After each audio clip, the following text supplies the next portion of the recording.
तो hello guys, कैसे हो आप लोग। आपका स्वागत है हमारे चैनल पे जिसका नाम है सेज एनिमैक्स। और आज हम देखेंगे कि हिंदी डब्ड और जापानीज़ ओरिजिनल ऑडियो में किसमें आपको वीडियो देखना चाहिए। तो पहले हम कुछ टॉपिक्स पे बात करेंगे, जैसे कि हिंदी डब की क्वालिटी अच्छी होती है या फिर जापानीज़ की क्वालिटी अच्छी होती है। स्टार्ट करते हैं वीडियो को। तो फर्स्ट टॉपिक आता है कि हिंदी डब किन लोगों को देखना चाहिए। तो हिंदी डब जो होता है ना, वो स्पेशली जो बनाया जाता है वो बेसिकली इंडियन लोगों के लिए बनाया जाता है, क्योंकि आजकल इंडिया में एनिमे बूम कर रहा है। आप डीमन स्लेयर की देख सकते हो फिल्म, कितनी ज़्यादा बूम करी है। और वो जो हिंदी डब होता है ना, वो किन किन लोगों के लिए होता है। तो सबसे पहली बात, हिंदी डब होता है बिगनर्स के लिए। जैसे मैं हूँ जिसने आज तक एक भी एनिमे नहीं देखा, या फिर एक या दो एनिमे देखे मुश्किल से, जो कि एक एक दो दो सीज़न के, जैसे डेथ नोट एक सीज़न का। वैसे ही जो कुछ छोटे एनिमे वो देखे वो आ रहा है, तो उनके लिए होता है हिंदी डब, क्योंकि उनको जो है ना स्टोरी में घुसने के लिए कुछ समझ में आना चाहिए कॉन्सेप्ट। एनिमे का कॉन्सेप्ट ना बहुत ज़्यादा कॉम्प्लेक्स कॉन्सेप्ट के एनिमेज होते हैं। वो कोई टीवी सीरियल्स की तरह नहीं, सास बहू की लड़ाई चल रही है वही वहाँ पे अटके नहीं रहते। वो उनकी बहुत ज़्यादा कॉम्प्लेक्स वर्ल्ड बिल्डिंग होती है, सब कुछ बहुत कॉम्प्लेक्स होता है। तो उसे समझने के लिए आपको आपकी खुद की प्रेफरेंस वाली लैंग्वेज में डब चाहिए होता है, जिससे आपको स्टार्टिंग में समझ पाए। और जापानीज़ वाले जो होते हैं ना, जापानीज़ ओरिजिनल ऑडियो, उनको आदत होती है इसकी, तो पहले से इसी लैंग्वेज में देखते आ रहे हैं, तो उनको कोई प्रॉब्लम उसमें होती नहीं। हिंदी डब उन्हीं लोगों के लिए होता है जो कि बिगिनर्स होते हैं, उसीलिए इसकी क्वालिटी भी इतनी अच्छी नहीं होती। हम क्वालिटी के बारे में कुछ बोल भी नहीं सकते, क्योंकि जो आर्टिस्ट होते हैं ना, मेन जो सबसे बड़ी प्रॉब्लम आती है, आर्टिस्ट को पैसा नहीं मिलता उतना जितना लेवल का वो क्वालिटी दे सकते हैं। क्योंकि एनीमे में एक बंदा यहाँ से चिल्ला रहा है, एक बंदा वहाँ से चिल्ला रहा है, क्वालिटी हाई चाहिए, गला ख़राब हो सकता है सभी का। मतलब जो आर्टिस्ट होते हैं ना, उनके गले ख़राब हो सकते हैं, क्योंकि बहुत तेज़ चिल्लाना पड़ता है। वो फिल्म्स की तरह नहीं होता कि जो आराम आराम से बोल गया काम हो गया, नहीं होता वो सब। एनीमे में आपको क्वालिटी हाई देना है तो उनको पैसा भी तो लगेगा भाई। इस दुनिया में बिना पैसे के कुछ नहीं होता है। तो वो बात है कि कोई क्वालिटी कैसे ही दे पाएगा अगर उनको उस लेवल की सैलरी ही नहीं मिल रही है। तो ये हो गया हमारा फर्स्ट टॉपिक। सेकंड टॉपिक आता है कि जापानीज़ डब किन लोगों को देखना चाहिए और कब देखना चाहिए। तो सबसे पहली बात, इस टॉपिक पे बात करने वाला पहली बात तो मैं होता कौन हूँ। तो मैं बता दूँ आपको, मैंने पिछले मतलब टॉपिक में जो है एक एग्जांपल दिया था कि मैंने एक दो एनिमे देखे।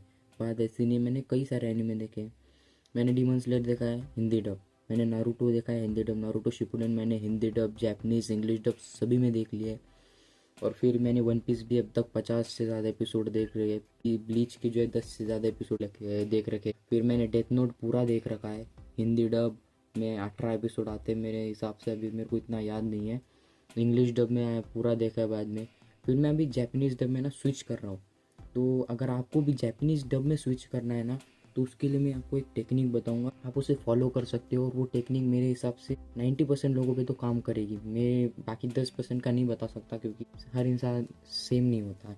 तो सबसे पहली बात, आपको अगर जापानीज़ डब में देखना है तो आपको जो है ना स्टार्टिंग करनी पड़ेगी। जैसे मैं कोई नया एनीमे डीमन स्लेयर स्टार्ट कर रहा हूँ मैं, तो उसमें हिंदी डब आता है और एवरेज क्वालिटी का हिंदी डब है उसमें। तो अगर मेरे को स्टार्टिंग में मैं अगर जापानीज़ में जाऊँगा तो मेरे को स्टोरी कुछ खास स्टार्टिंग में समझ में नहीं आएगी, मेरे को वर्ल्ड बिल्डिंग समझ में नहीं आएगी, मेरे को फिर उसमें क्या चल क्या रहा है आखिर, कि वो क्यों ही लड़ रहे हैं, वो उसके साथ हुआ क्या, कुछ समझ में नहीं आएगा। स्टार्टिंग की बात कर रहा हूँ मैं बिगनर के हिसाब से। तो मैं क्या करूँगा, शुरू के जो 10 एपिसोड है वो मैं हिंदी डब में देखूँगा।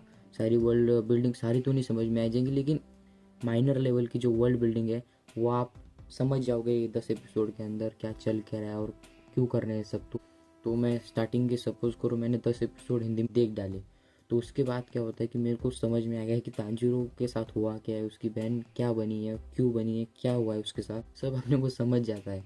और फिर मैं जापानीज़ में स्विच करूँगा। मेरी जो ऑडियो क्वालिटी होती है ना जापानीज़ की, वो मतलब वीडियोस के पार, मतलब यहाँ पे आती, यहाँ पे तो बात ही ख़त्म होती है। जापानीज़ अगर आप देख रहे हो तो क्वालिटी का मतलब कुछ है नहीं, उससे ऊपर उस एनिमे को ऑडियो क्वालिटी मिल ही नहीं सकती, क्योंकि वो ओरिजिनल लैंग्वेज। और एक तो क्या बात होती है ना कि जापानीज़ लैंग्वेज में देखने का मतलब होता है आप एनिमे देख क्यों रहे हो, क्योंकि आपको अदर रिलीजन है, फिर जापानीज़ के कल्चर के बारे में, जापान के कल्चर के बारे में आपको बहुत सारी चीज़ें समझ में आती है। उनके कुछ वर्ड, जैसे कि नारुतो का बहुत फेमस वर्ड है दत्ते भाई, या फिर यारे यारे, वो सारे वर्ड जो है ना वो आपको हिंदी डब में या फिर इंग्लिश डब में भी नहीं मिलेंगे। उन सारी चीज़ों को उन लेवल पे समझने के लिए आपको जापानीज़ डब भी चाहिए होता है।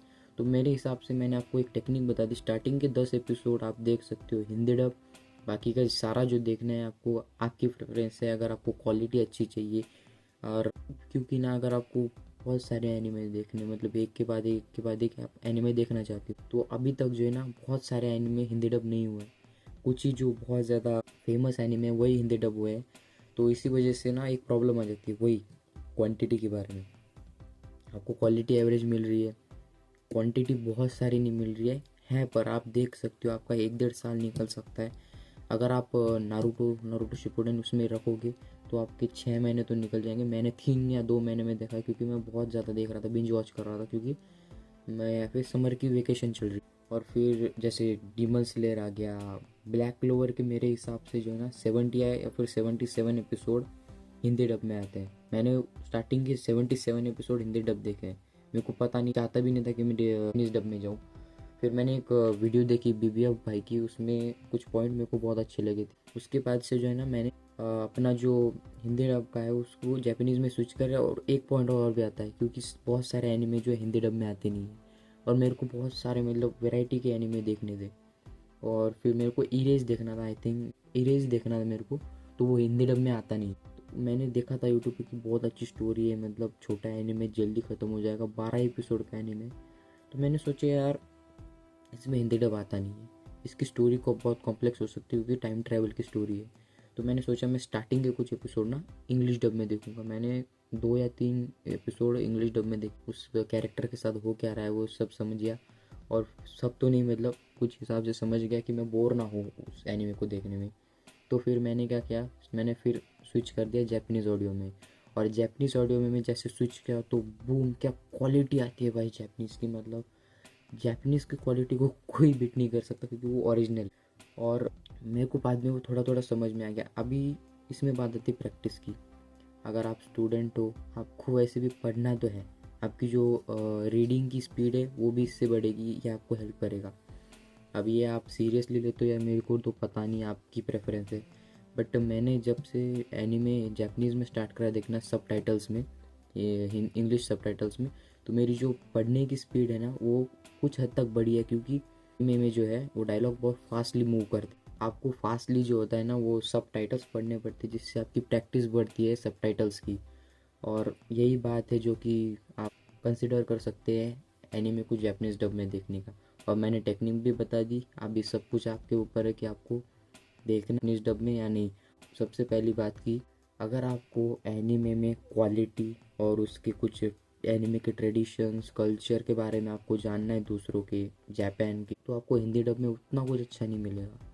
आपको जाना पड़ेगा जापानीज़ डब में क्योंकि जापानीज़ डब में जो है कुछ जापानीज़ वर्ड होते हैं और उनसे उनके कल्चर के बारे में आपको पता चलता है। तो वही सब होता है कि हिंदी डब में वो वर्ड तो नहीं डाल सकते, उनको वो जो है कुछ सेंसर करने पड़ते हैं, कुछ चेंज करने पड़ते हैं क्योंकि लैंग्वेज ऑब्वियसली जो चेंज हो रही है। तो जापानीज़ में जो वर्ड का जो मतलब होगा वो हिंदी में थोड़ी ना ऐसा ही होगा कि वही मतलब है। तो इसीलिए मैं अभी जापानीज़ में ट्राई कर रहा हूँ देखना। और मेरे को मैंने कम से कम मैंने अभी तक नारुतो शिपुडेन ख़त्म करा है, तो मैंने जो पूरी जो वॉर आर्क है नारुतो शिपुडेन की वो मैंने सारी की सारी जापानीज़ में देख डाली।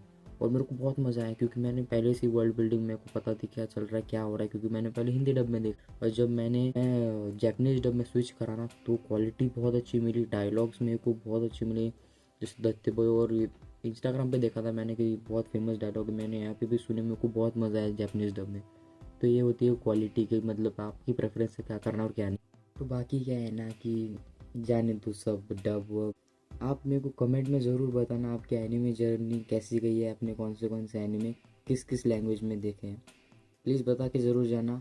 और इस वीडियो को लाइक सब्सक्राइब और शेयर ज़रूर करना और सपोर्ट करना हमारे चैनल को।